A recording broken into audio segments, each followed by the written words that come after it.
Just one question. There is a woman in the U.S. called Noni Darwish. She's Egyptian, and she has a movement or an organization called Arabs for Israel, and it's really, really terrible what she's doing.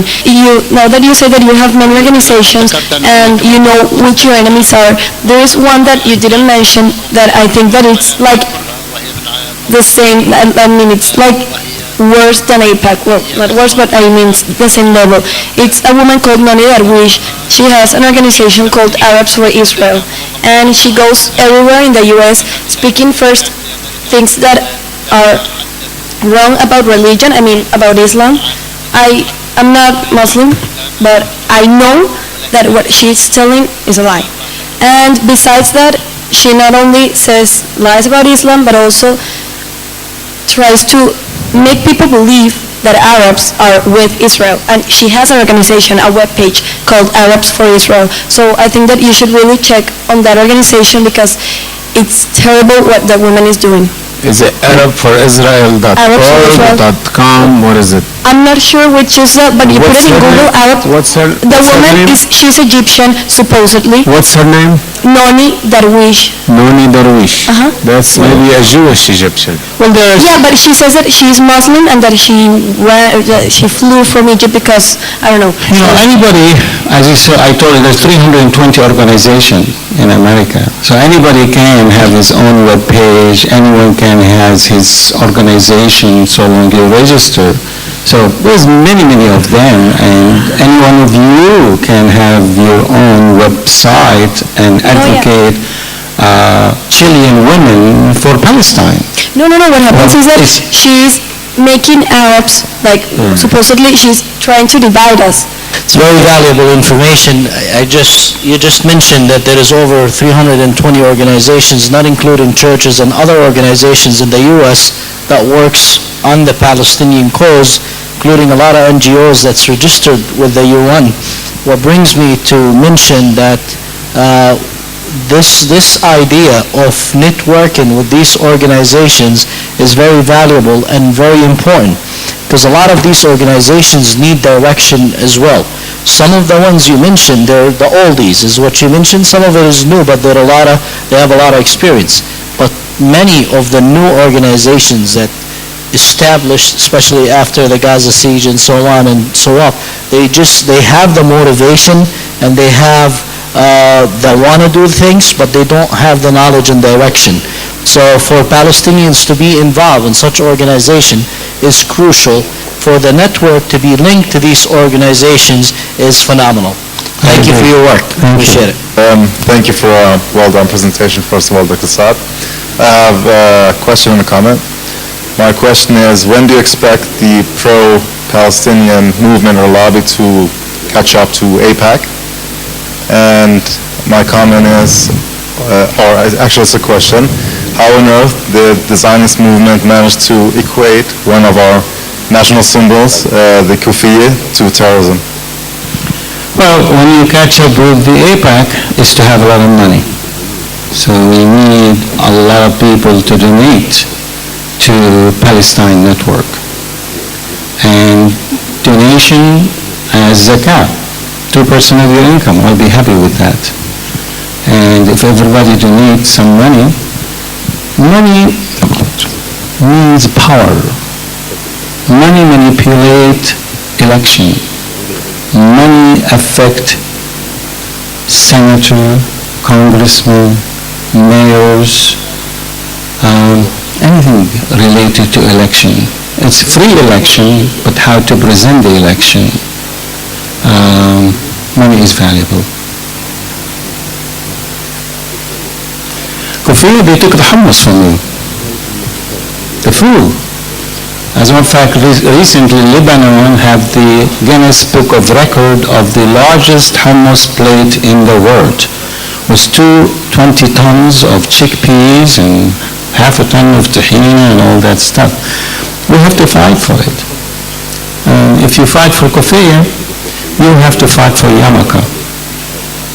You said Palestinian national is, as a matter of fact, my grandfather used to have like yarmulke under his hitta. It's a skull cap. So there's no way to fight back. It's a Palestinian heritage, religious related maybe. Cover your balls, others. Okay, I think, any question? Are you next? Okay, thank you. Thank you. I have a question for you. Sorry. Thank you, Dr. Saad, for sharing your wisdom on this topic. We all hope that Palestine Network will help us here in Palestine and in our transnational communities. And we think that it will create a new, maybe, reality for both in Palestine and outside Palestine. So I just want, because it is very clear that you have an extensive experience in networking with other organizations.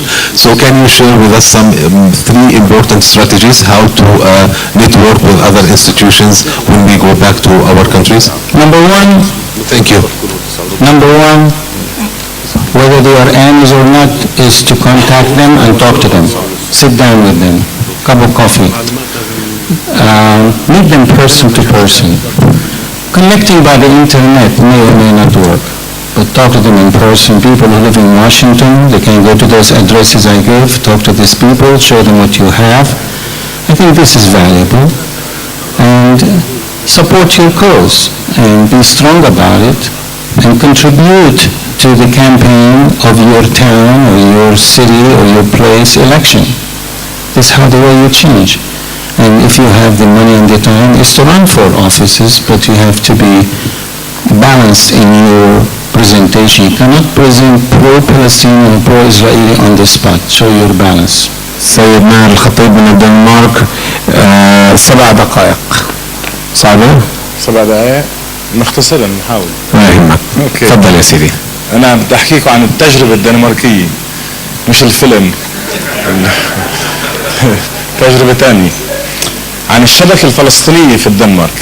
طبعا هاي الشبكة الفلسطينية موجودة قبل ما تكون الشبكة اللي احنا هلا موجودين معها. منذ انطلاقتها الرسمية في منتصف عام 2005 عكفت الشبكة الفلسطينية في الدنمارك على تقديم المساعدات والإرشادات العديد من الجمعيات الفلسطينية في الدنمارك، مترجمة بذلك أحد أهم أهدافها، وهي تقوية علاقات الجمعيات الفلسطينية فيما بينها من جانب، ومد جسور التواصل مع المؤسسات الدنماركية من جانب آخر. تأسست الشبكة الفلسطينية في العام 2003 بعد سلسلة اجتماعات لمجموعة من الفلسطينيين الذين لديهم سنوات من الخبرة في الوضع الفلسطيني في الدنمارك. الشبكة هي صلة وصل بين الفلسطينيين في الدنمارك والمجتمع الدنماركي، وتعمل على حل وإزالة العقبات وتسهيل عملية الدمج الاجتماعي، وهي أيضا صلة وصل بين كل الفلسطينيين في الدنمارك من أشخاص وروابط وجمعيات.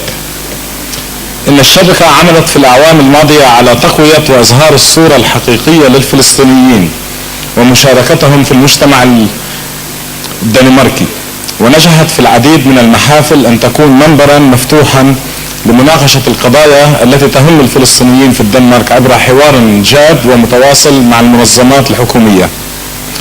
في عام 2005 حصلت الشبكة الفلسطينية على دعم مادي من وزارة الاندماج أو وزارة الدمج الاجتماعي الدنماركي واللجنة الدنماركية لمساعدة اللاجئين لمدة 2 سنين.